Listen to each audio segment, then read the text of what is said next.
Muito boa noite a todos, Bruchim Abaim. Começamos, Bezat Hashem, mais um tópico espetacular, com a ajuda de Akadosh Baruch Hu. Vamos lá, na verdade, esse tópico, meus queridos, é um tópico que eu não conheço ninguém que pode ser chamado de expert, craque, sabe tudo, sabe, tem leis que tem gente que sabe tudo. Antigamente, tinha um médico que ele cuidava de todo mundo. Depois criaram especialidades na medicina. Por exemplo, tem o médico, o oftalmologista, que ele olha os olhos, tem gente que cuida do ouvido e garganta, e vai cada um se especializando. Talvez daqui a pouco vai ter médico para o ouvido direito e para o ouvido esquerdo. Mas tem pessoas que são, como se fala em hebraico, bekiim, experts em inglês, naquilo que eles sabem, naquele lugar, naquela região que eles cuidam do corpo. Em Halachá, Leavdil, também tem a mesma coisa. Tem pessoas que são experts em tefilin, sabem tudo sobre mikveh, sobre kashrut. Mas tem um assunto, meus queridos, que eu desconheço alguém que sabe tudo sobre esse assunto, sobre essa seção da vida da pessoa. Qual que é? É o seguinte. E, meus queridos, antes disso, para criar um pouco de expectativa também, o que seria de nós sem esse assunto? É incrível. É o assunto que talvez numa família ocupa mais tempo. É o assunto que é o maior custo econômico de uma família. Tá ficando fácil já descobrir. Sabe que um dos termos que a gente usa no nosso dia a dia, e fica um pouquinho banalizado sem querer, é o termo que a gente costuma dizer Talmid Chacham. Na Torá, um sábio é um Talmid Chacham. A expressão Talmid Chacham Baitself já é uma sabedoria. Eu explico por quê. Olha que interessante. Imagine a gente olhar uma pessoa que ele é um expert agora em todas as halachot. Pode perguntar para ele halachot de Shabbat, ele responde Pidyon Ben, Kashrut, Nida, Mikveh, halachot monetárias. É uma pessoa que tem os 4 tomos do Shulchan Aruch na mão, na palma da mão. Essa pessoa é um sábio. Como a gente chama ele? Talmid Chacham. Ei, por que não Chacham? Por que não sábio? Talmid é aluno. Aluno sábio? Ele não é um aluno sábio, ele já é um sábio. Talvez essa pessoa tenha alunos. Tenta imaginar um grande, o Rav Ovadia Yosef, Zichron Libraha, algum outro sábio muito grande. Ele sabe tudo. Talmid Chacham, um aluno sábio, ele devia ser um sábio. Chacham, por que a palavra Talmid? Meus queridos, a Torá está ensinando para a gente que o maior Chacham, o maior sábio, é aquele que é um Talmid, que é um aluno. Aquele que quer sempre aprender, aquele que quer sempre mais. É isso mesmo. O maior sábio, aquele que sabe tudo, é um expert em muita coisa, ele ainda é chamado não de Chacham, ele é Talmid Chacham, um aluno sábio. Porque aluno, ele não tem mais professor, ele já é by himself o professor. A resposta, meus queridos, é que toda pessoa precisa aprender. O maior Chacham do mundo, ele ainda é um Talmid, um aluno Chacham sábio. E sobre esse assunto que a gente vai falar agora, não existe alguém que poderia ser sequer chamado de O Chacham, que ele sabe tudo. Qual que é o assunto? É o seguinte, como sempre, Bezat Hashem, num shiur a gente fala sobre um tópico só, uma ideia monumental. Nós tivemos 4 imaot, que são os pilares matriarcas do nosso povo. Sem elas, não tem Bnei Israel, não haveria povo Yehudi. Sará, Rivka, Rachel e Leá. Show. Em contrapartida, nós tivemos 3 avot, 3 patriarcas, Avraham, Yitzhak e Yaakov. Estranho. Se temos 4 imaot, deveríamos ter 4 avot, 4 patriarcas. E na verdade a gente só teve 3. Escutei uma vez que Esav deveria ser um dos patriarcas. Então a gente deveria ter Avraham, Yitzhak, Yaakov e Esav. Por quê? Em correspondência a Sará, Rivka, Rachel e Leá. 4 patriarcas para 4 matriarcas. Ou seja, todos os dias na Midá, olhem que impactante, a gente diria Eloqueno veloque avoteno, como a gente fala todos os dias, Elohei Avraham, Elohei Yitzhak, Elohei Yaakov ve Elohei Esav, que a gente não fala mais Elohei Esav, nunca falou. Porque Esav, meus queridos, perdeu a oportunidade, a mega oportunidade, não de estar somente na Midá, de ser um dos 4 avot, o quarto dos avot. A pergunta é o que não deu certo? Será que tem algo para aprender disso? E o quê? Meus queridos, Rav Shimshon Raphael Hirsch tem um comentário sobre o Humash, e só dá para falar o que a gente vai falar hoje no começo do shiur, porque ele falou, era um grande sábio, então a gente pode se aventurar a repetir da melhor forma possível o que ele falou. Diz ele o seguinte, o que aconteceu de errado com Esav, que ele deixou de ser o irmão gêmeo de Yaakov, quando se diz também em respeito a Ruhaniut, a espiritualidade, a ser um dos avós, um dos patriarcas. O que não deu certo? Diz Rav Hirsch o seguinte, Yaakov, que virou dos patriarcas, é o único que tem sua figura gravada no trono celestial de Akadosh Baruch Hu, é chamado Ish Tam Yoshev Ohalim. Yaakov era uma pessoa íntegra, uma pessoa tranquila, uma pessoa completa. Yoshev Ohalim sentava nas tendas. Óbvio que tendas que eram essa? Tendas do quê? De falafel, tendas de shawarma, tendas de backgammon, gamão, sheshbesh. Não, diz Rashi, tenda da Torá. Então Yaakov, na verdade, se a gente puder falar de um jeito e não for feio, ele é aquele menino, aquele jovem que depois virou o grande Yaakov Avinu, que a vovó adorava falar para ele, Abu Sakana. Ou quando alguém passava na rua, falava, olha que tzadik. É isso mesmo, que fofo. Mas, na verdade, Yaakov era aquele homem que andava nos moldes. Tinha um molde. As fábricas de carro têm moldes para fazer as peças, depois o robô vai lá e prende as peças.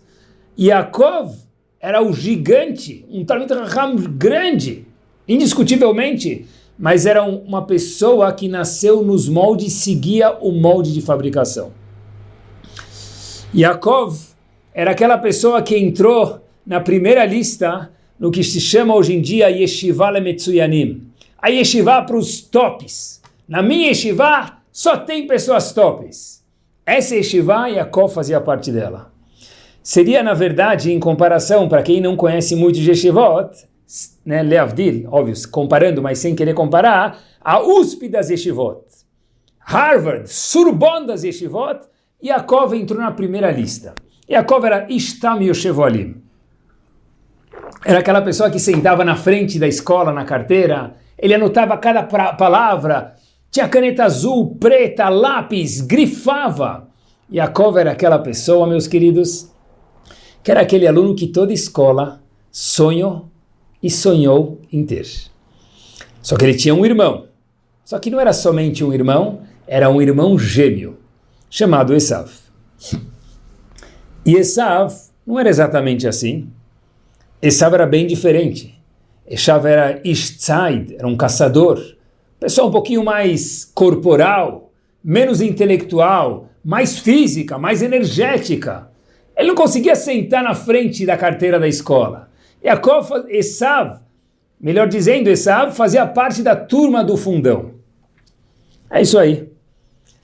Diz Rav Hirsch, nós temos 2 filhos, criados por Yitzhak, o grande tzadik, e de novo, a gente só se aventura a explicar dessa forma porque Rav Hirsch contou para a gente, e a Torá conta, para que a gente possa aprender de erros pequenos de tzadikim, para colocarmos nós no século 21 em prática.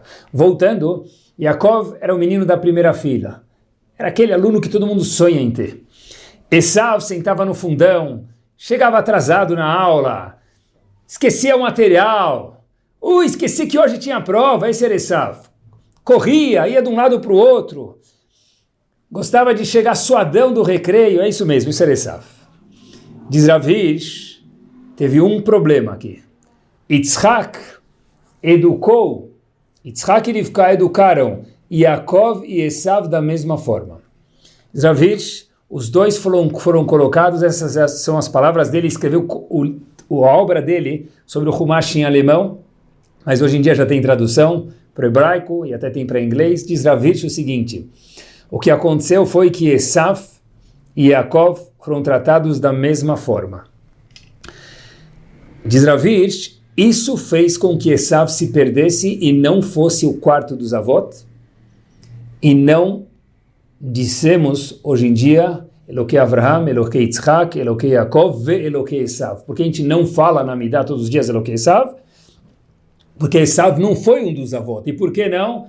Porque Rivka e Yitzhak fizeram um pequeno erro de tratar Yaakov, que era o tzadik,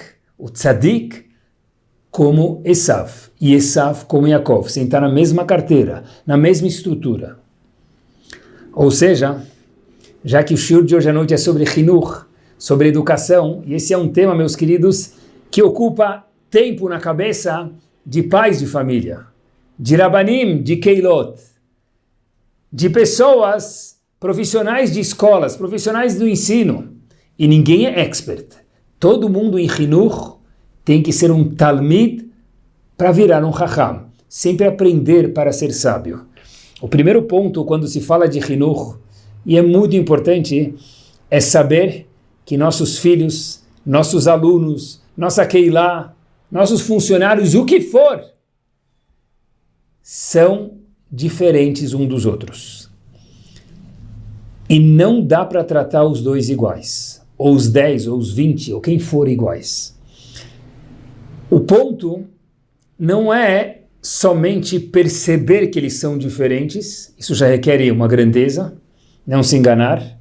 O ponto é aceitar que eles são diferentes e tratá-los cada um da forma com a qual ele é, e não como eu gostaria que ele fosse, que às vezes, sem querer, óbvio, a gente acaba escorregando nessa armadilha. Dois irmãos são diferentes. Dois irmãos gêmeos, Yaakov e Esav, eram muito diferentes, mas foram tratados iguais. Diz Rav Hirsch, um erro fatal. Dois alunos na escola que são diferentes, e entre parênteses, diga-se, numa escola, numa classe de 15 meninos, 20, os 20 são diferentes, porque não existe duas pessoas iguais. Nas palavras da Gemara, da mesma forma que o semblante da pessoa é diferente, assim também a ideia, a forma de pensar, o emocional, o intelectual da pessoa, ele é diferente. Então nós nos deparamos numa casa com filhos, numa sinagoga com uma Keilah, numa escola com alunos, não com 20 alunos, com 20 mundos dentro de uma classe, por exemplo. É isso mesmo, tratar eles da forma que eles são, não como nós imaginamos ou gostaríamos que eles fossem. É isso mesmo. Porque, pessoal, prestem atenção.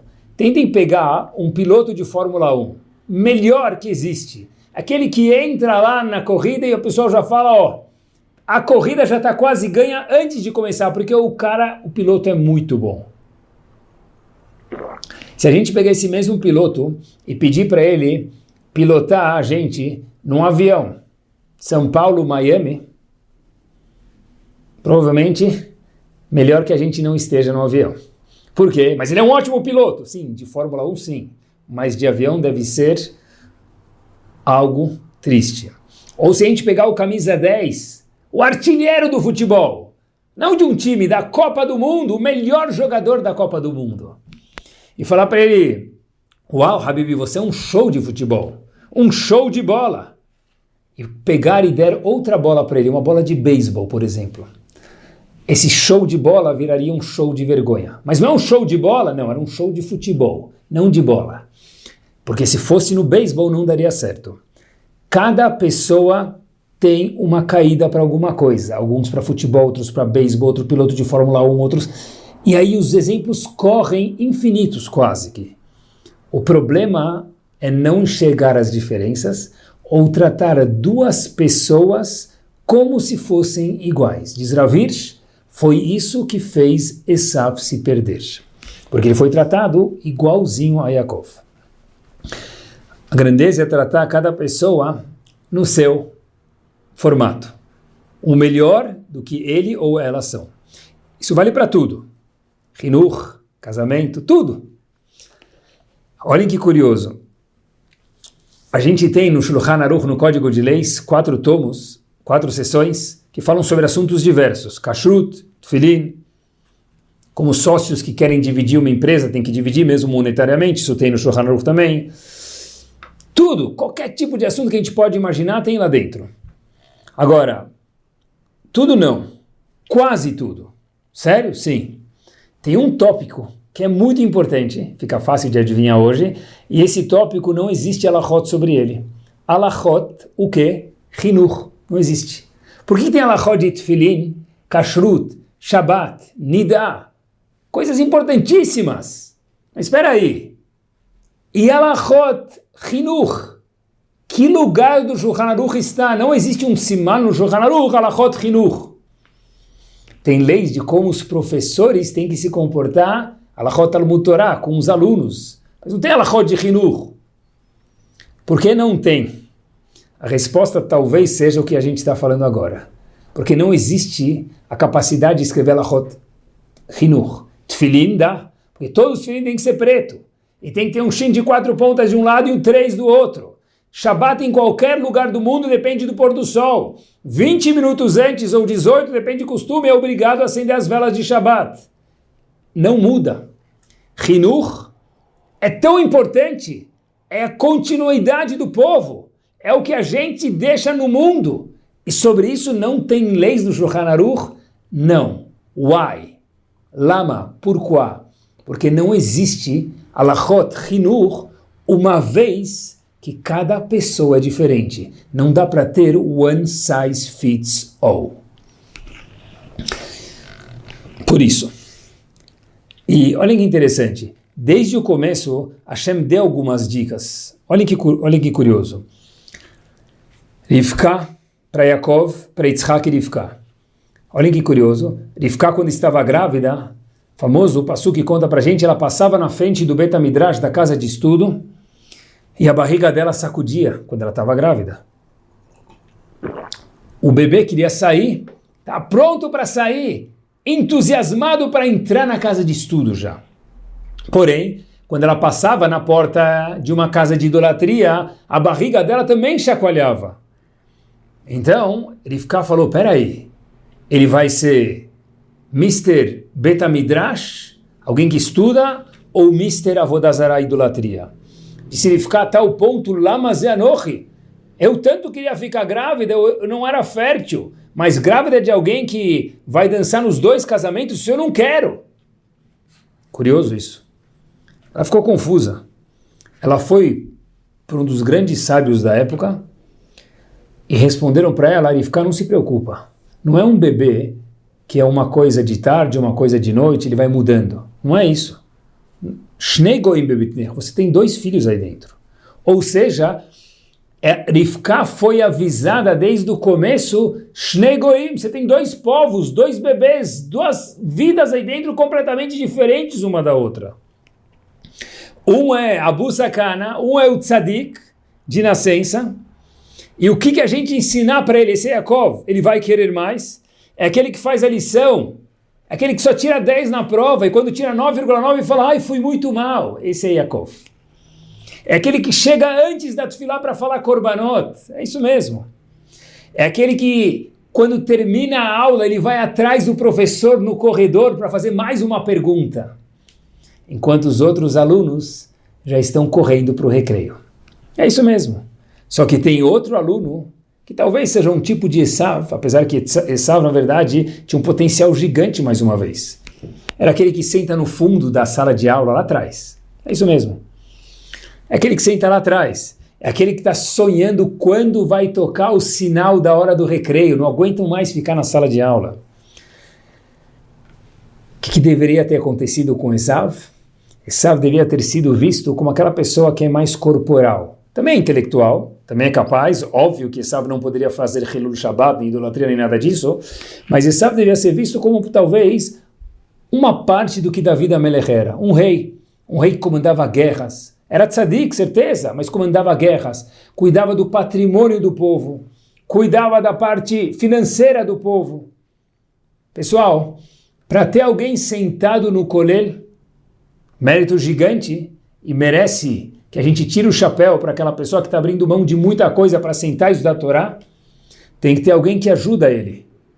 Tem Issachar e Zevulun. Tinha que ter algum tipo de Issachar e Zevulun entre Yaakov e Esav, não para eles dois, para o mundo, para Bnei Israel. Houve uma pequena falha a partir de Yitzhak e Rivka de não perceber isso, de tratar os dois igual, diz Ravish. E quando a gente não percebe, ou percebe, mas não atua que os dois são diferentes, não respeita as diferenças e trata eles conforme o que eles são, não o que eu quero que eles sejam, infelizmente não temos Hinur, temos Hurban, uma destruição. É incrível isso. Eu quero que meus filhos sejam médicos. Talvez um vai querer, talvez outro não. Eu quero que todos sejam businessmen, se forem Sfaradim. Talvez alguém vai querer ser profissional liberal. Não dá para o que eu quero, é o que eles querem. Por isso que no mundo tem muitas profissões. No mundo de Torá tem muitas yeshivot. Cada um, qual é a melhor yeshivá? Depende para quem. Qual é a melhor profissão? Depende para quem. Porque fiquei pensando, se a gente for olhar com carinho na nossa comunidade, em qualquer lugar do mundo, tem gente, Baruch Hashem, que escuta o shiur em diversos lugares, em qualquer lugar do mundo, temos pessoas que são pilares na comunidade, ajudam, sustentam de alguma forma, dão tempo, ou dinheiro, ou os dois, ou carinho, tudo. Olha que interessante, não necessariamente muitas dessas pessoas são aquelas pessoas que sentam na frente, que anotavam cada palavra. Nada contra, por que não? Mas a turma do fundão, às vezes, pode estar sustentando muitas comunidades, das formas que eles são, de acordo com o Shulchan Aruch. Temos que saber, e é difícil isso, ver neles o que eles são, não o que nós gostaríamos que eles fossem, porque senão eles não vão ser nada, e tratar eles desta forma. Duas peças fundamentais do quebra-cabeça, Yaakov e Esav. Mas cada peça tem um design diferente. Tratar Yaakov com o mesmo molde de Esav, ou vice-versa também, foi um crime. Talvez, difícil obrigar todos os Yehudim a se vestir como eu estou me vestindo agora, de camisa branca e gravata. Para algumas pessoas, talvez a camisa polo. Difícil falar que Hashem vai chegar depois de 120 anos bem vividos e perguntar para a pessoa, será que você usou camisa branca ou listrada? Se você estudou no Yeshiva e é camisa branca e você é assim, por que não? Mas não dá para todo mundo ter que ser igual. Todo mundo tem que seguir o Shulchan Aruch, mas não ser igual, porque nós não somos iguais. Aquele estereotipo que às vezes a gente requer, isso não pode ser porque as pessoas não são iguais. E quantas vezes a gente repete esse mesmo erro, meus queridos? Algumas pessoas, por exemplo, alguns filhos, adoram cantar na mesa de Shabbat. Fiquei pensando com muito carinho em alguns exemplos. Adoram. Você começa a cantar, ele vem junto. Ele continua cantando. Outros preferem uma pergunta desafiadora da Parashá. A música de Shabbat não chama nada a atenção. Outros, nenhum nem outro, preferem ajudar para preparar a mesa de Shabbat. É isso aí. Agora, sábio é o pai, sábio é o Rav, sábio é o diretor da escola, sábio é o professor da classe, que ele consegue olhar, sábio é o patrão da empresa também, que ele consegue olhar para quem gosta de música Shabbat, dá para ele esse privilégio. Quem gosta de arrumar mesa, quem gosta de falar o Dvar Torá, e cada um ser diferente, todo mundo participa, porque tem espaço para todo mundo optimizar o potencial que ele tem, da forma que ele é. E para isso, a gente precisa ter muita criatividade. Mas eu acho que todo mundo é criativo. Todo pai e mãe, por nascença, já é criativo. Esse shiur não é só para pai e mãe, como a gente mencionou alguns exemplos, mas se a gente puder exemplificar aqui, para ficar mais fácil, com pai e mãe, toda pai e mãe, melhor dizendo, ele é criativo. Provo para vocês, fácil. Uma criança está com 6, 8, 10 meses de idade, está começando a comer alguma coisa, já não está se amamentando talvez, ou com um ano, ou a idade que for. começando a comer a sopinha. E a criança não quer comer a sopinha. O que a mãe faz ou o pai faz? Olha o aviãozinho, olha o caminhão, vrum. É isso aí. E por aí vai. Caminhão, trator, cada um... E depende da criança. Um vai falar o trator, um vai precisar de um barulho, outro de outro. A criatividade nós temos. É usar ela, primeiro, detectar cada um o que é. Segundo, agir conforme. Isso requer, meus queridos, muita gvura, muita sabedoria, muita coragem. E ser verdadeiro. Olhem só que bomba. De verdade, bomba mesmo.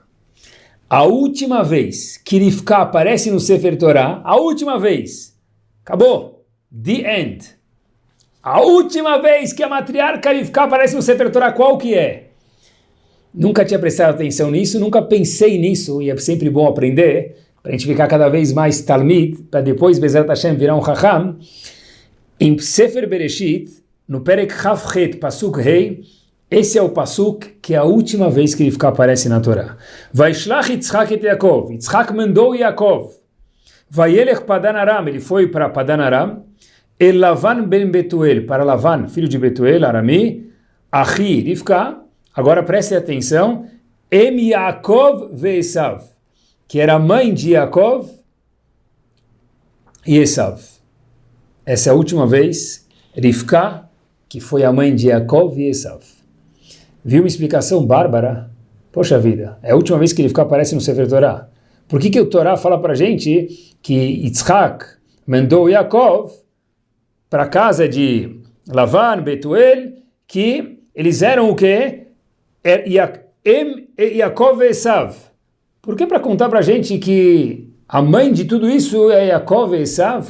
Mas para que conta sobre Rivka? Que ela é a mãe de Yaakov e Esav. A gente já sabia disso. A resposta, meus queridos, dizem Chachamim para a gente, o maior louvor de Rivka foi que ela terminou a vida dela conseguindo perceber a grandeza que Yaakov tinha e que separado Esav tinha. Ela conseguiu ser Em Yaakov ve Esav.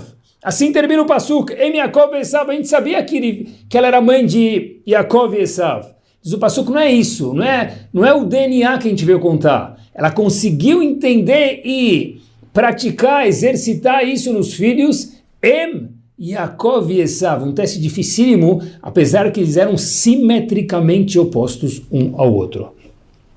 Ver, detectar, enxergar, perceber e tratar cada um deles conforme o que eles são. Yaakov, acompanhem comigo, no fim da vida deles, ele deu uma brachá para as tribos. Cada um dos filhos, que no futuro seriam as 12 tribos.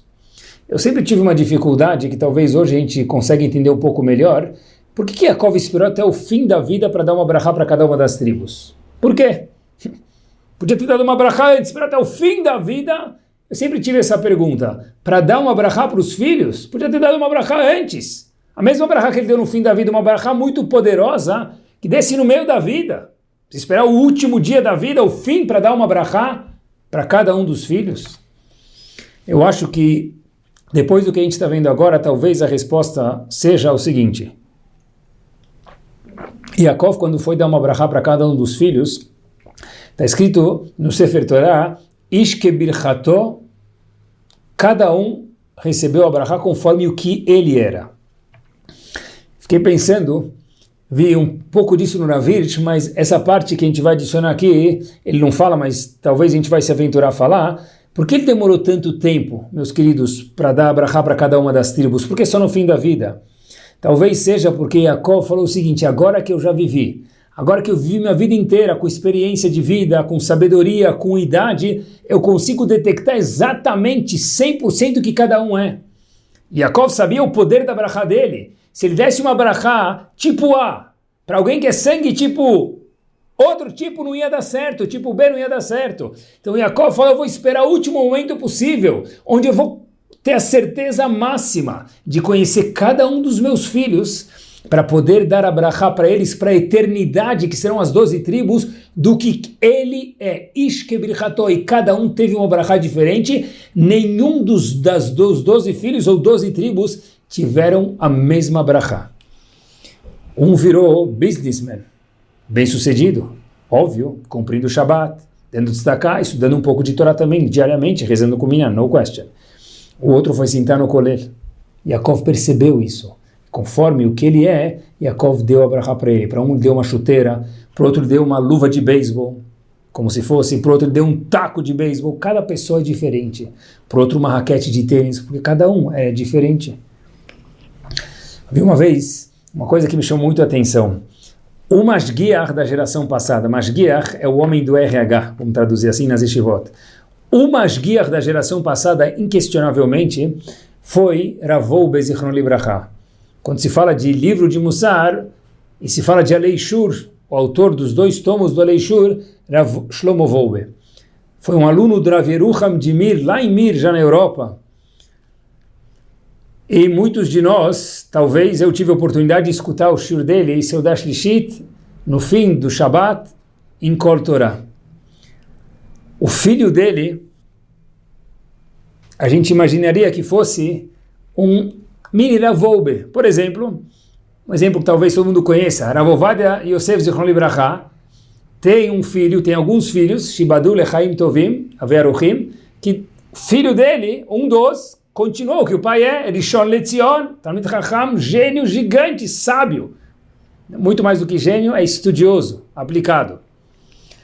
Se esperava, talvez, que do filho do Rav Wolbe também fosse um outro Mashgiach.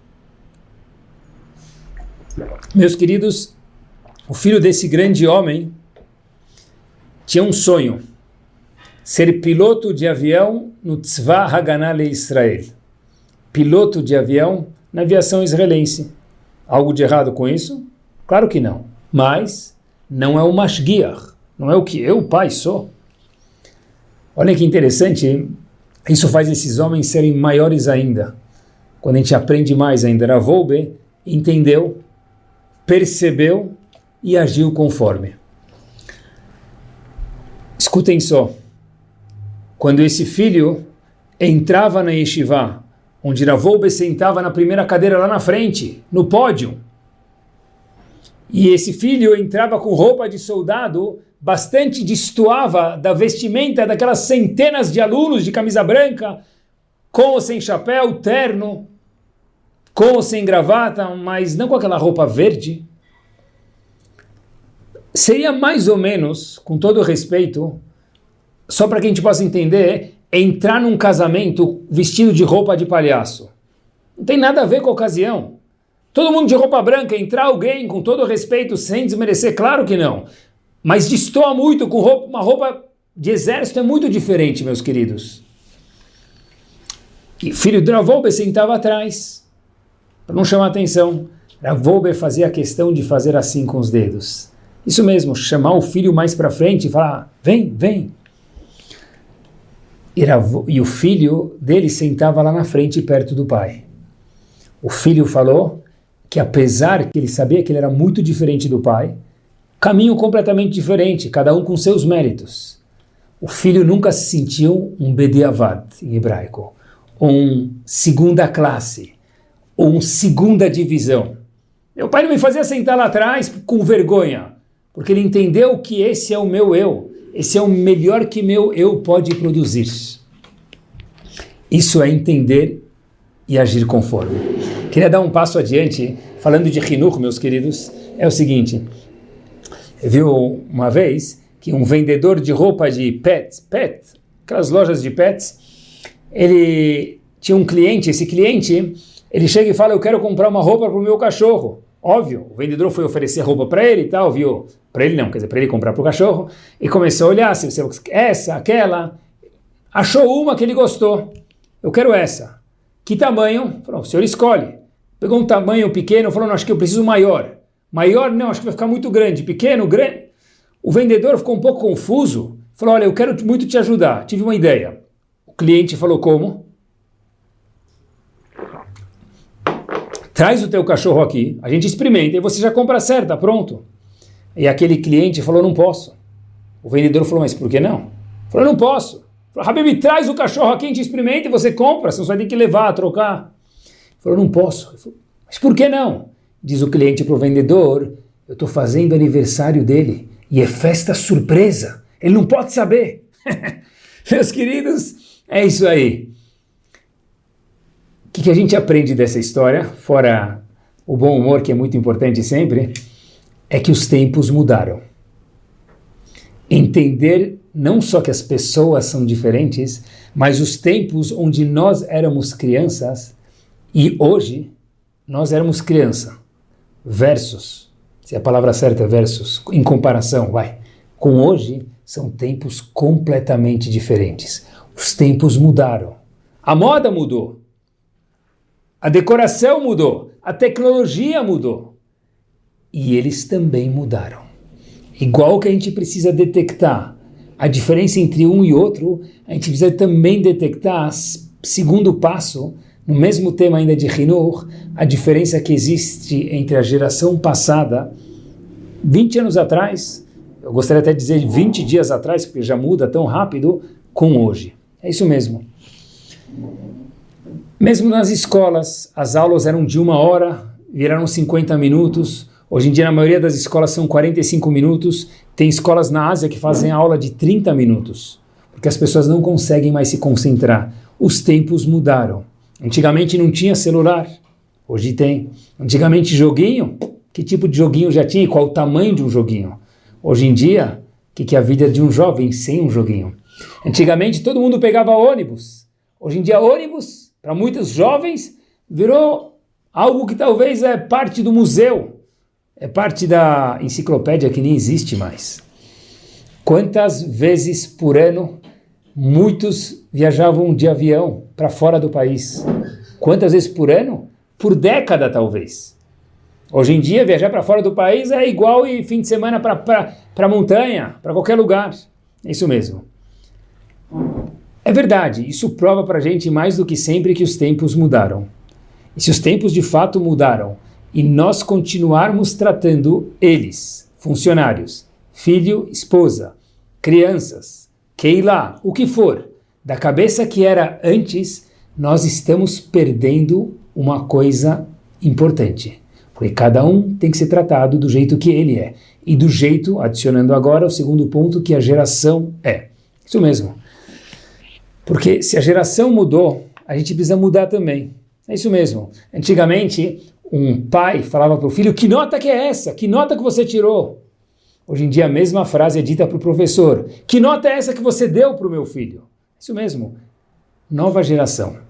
Nova geração requer de fato um novo trato, meus queridos. Isso mesmo. Conforme a geração, nós precisamos lidar com aquelas pessoas que estão à nossa volta. Isso é verdade, mais uma vez, para patrão, funcionário, tudo, crianças, o que for, quem estiver junto com a gente. Isso mesmo. Ver a diferença da pessoa, tratar eles, não bediavad, não segunda divisão, igual a Volbe fez, lechatchila, esse é o melhor que você tem, é isso que eu quero de você, estou orgulhoso de você do jeito que você é. E de fato vai ficar, porque assim, cada um tem um potencial brilhante dentro dele. Segundo ponto é entender a diferença de uma geração para outra. Ah, na minha época isso dava certo, porque agora não é a mesma época, é justo por isso. Na minha época, quando era pequeno, a gente ganhava uma mesada tão pequena e já era suficiente, porque agora... Boa pergunta, a resposta já está na pergunta, porque agora não é a nossa época, os tempos mudaram. Agora, quando se fala de Hinur, é impossível, no nosso estágio final aqui, meus queridos, do nosso aprendizado junto, é o seguinte, pular esse ponto. E com isso nós finalizamos. Adam Arishon. Tudo começa e tudo termina lá, muita sabedoria em Bereshit.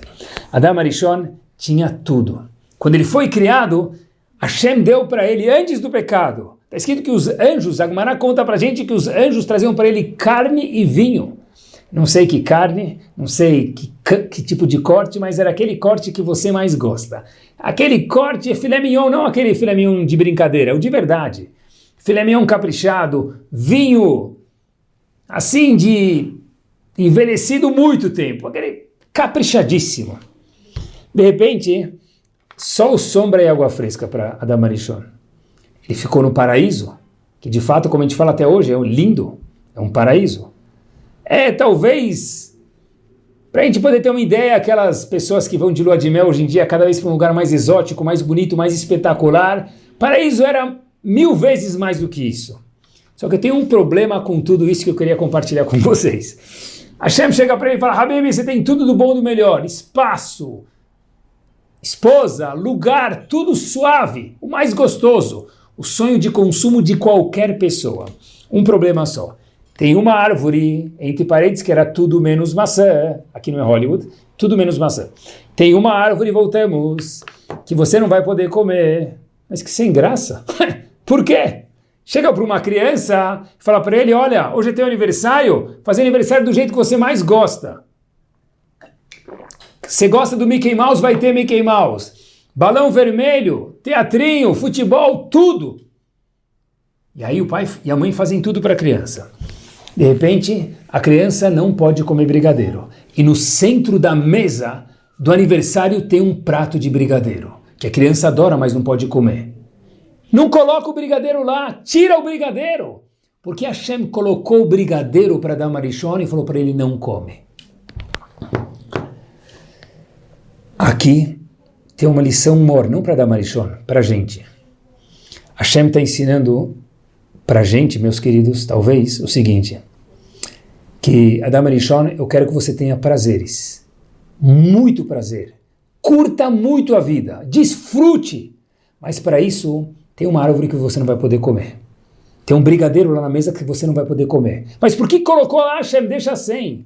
Porque Hashem falou para ele, conta para a gente eco, faz eco no século 21, nós precisamos ter limites. Nós precisamos ter limites. É isso mesmo. A gente fala no começo da Tefilá, no Korbanot, o motar Adam mina be'emá. O que o homem tem a mais? O motar a mais. Adam mina be'emá. O que ele tem a mais? Ain. Ain em hebraico é lo. Não. É o poder de falar não. É isso mesmo. Meus queridos, de fato, grande é aquele adulto mesmo, que consegue falar não para alguma coisa, para algum valor que ele tem. Quando ele está com os amigos, não se envergonha, fala, olha, eu sei falar não, eu sei me posicionar e falar não. Isso é um ser humano, um animal não sabe fazer isso. Essa é a virtude maior que um ser humano tem. Cada um com seus valores. Agora, todos jovem hoje está numa escola, mesmo que ela for judaica, ambiente protegido, vamos chamar de alguma forma ou outra. Amanhã esse mesmo jovem vai estar no trabalho, na faculdade, aonde ele estiver, no mundo, que não é um mundo mais judaico, com pessoas de diferentes valores e ideias. O homem de verdade que a gente tem que sonhar em criar é aquele que vai saber falar não. Não para, talvez, drogas, não talvez para bebidas, não talvez para Hilul Shabbat, cada um no seu nível. E já nem sei qual que é o nível, porque a gente vive num mundo e a gente é afetado por tudo, independente do nível religioso. A gente vê, a gente acaba um pouquinho sendo afetado. Assim é o ser humano. Grande é o ser humano que sabe falar não. Agora, para que eu possa falar não, como uma criança que virou adulto, eu preciso alguma vez na minha vida ter escutado um não. O que nós chamamos em português de limites. E o que é muito escasso em pais no século 21. Porque muitas vezes a gente escuta os pais falarem, olha, eu gosto tanto dos meus filhos, e se eu começar a colocar limites, eles vão achar que eu não gosto mais dele, ou dela, e vão acabar procurando outra coisa aí na rua. Então eu prefiro ficar com amor. Meus queridos, isso não é amor, isso é amor, com respeito. Porque quem ama tem que limitar. Óbvio que com sorriso, óbvio que não é tudo não, mas tem que ter limites. Foi a primeira coisa que a Hashem ensinou para Adam Arishon. Porque como que um homem vai falar não amanhã quando ele estiver na vida se ele nunca escutou um não? Nunca escutou um não, como que ele vai falar não? Como que uma criança, meus queridos, que tem 18 anos de idade, e ganha um carro de não sei quanto, vai saber falar não amanhã. Quer dizer que ele precisa ganhar um carro 1.0 quebrado? Cada um conforme os seus meios. Que Hashem dê mais para cada um. Mas, de novo, peraí, agora não, deixa daqui a pouco ele melhorar um pouquinho. Aí você dá um carro melhor, ele participa um pouquinho, 10%. Sei lá, será que eu tenho que dar tudo para ele? Porque quem recebe tudo, depois amanhã falar, meu filho não sabe escutar um não. Na vida, no trabalho, no mundo de Hashem. É verdade, porque eu nunca ensinei talvez um não para ele. Quando a escola fala não, eu vou lá brigar com a escola. Meus queridos, o não é saudável. O não é a musculação emocional que a pessoa precisa, com carinho e com bom senso, óbvio, dar para os nossos filhos. É isso mesmo.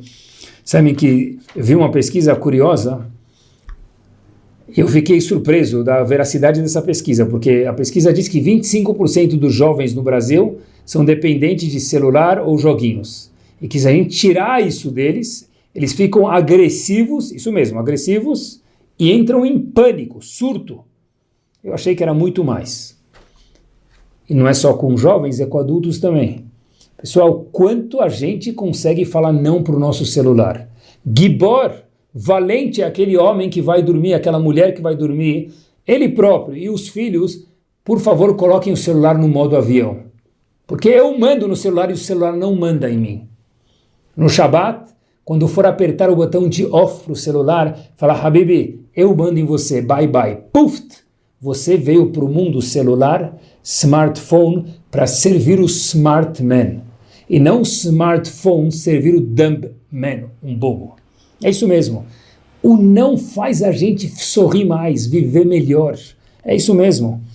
Meus queridos, para que haja um filho numa casa, tem que ter um pai e uma mãe. Pai e mãe são figuras de limite e carinho, óbvio, mais do que limite, mas junto com isso tem que ter limite, não um em vez do outro, não existe isso. As crianças não conseguem se controlar sozinho. Se nós não impormos limites, por que ele não se controla? Porque ele é uma criança, ele não sabe.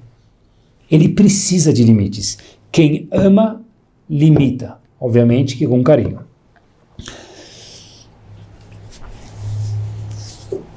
Com paciência e tefilá, porque tudo vem de Akadosh Baruch Hu, e Hashem quer que a gente faça a nossa parte, meus queridos, a gente vai ter, Bezerra Hashem, filhos brilhantes mesmos. Mas Akadosh Baruch Hu fala, olha, eu quero a tua ignição, eu quero a tua pai, mãe, patrão, Rav, diretor de escola, professor, ignição, dá o teu start, entenda que eles são diferentes, trata eles lechatchila, 6 estrelas como diferentes, não segunda divisão. Entenda que a geração mudou. E, por favor, imponha limites, porque eles querem, eles precisam, e nós também precisamos disso, sendo bons exemplos. E com essa história a gente termina. Yeshiva Chaim Berlin, Nova York. Um aluno que estudou lá, vamos chamar ele de Elial, nome aleatório, mas a história é verdadeira, começou a chegar tarde para o estudo, tarde para a reza, tarde para tudo, para o shiur, para tudo. O Rav falou para ele, olha, por favor, tenta chegar na hora, você está dando um mau exemplo para os outros.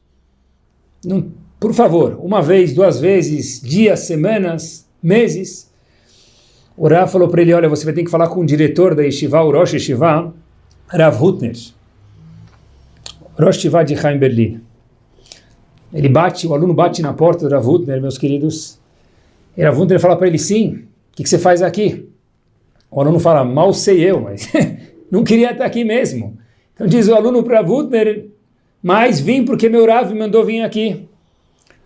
Rav Hutner pergunta para ele, Rosh Yeshiva, e por que seu Rav te pediu para vir aqui? Me conta, eu quero saber, para poder saber como lidar com a situação. Falou, por quê? Porque eu chego tarde no shiur, tarde no seder, saio antes, não faço nada direito, já me avisaram algumas vezes e eu não estou indo para frente. E aí o Rav fez uma pergunta brilhante para ele, e com isso a gente vai terminando.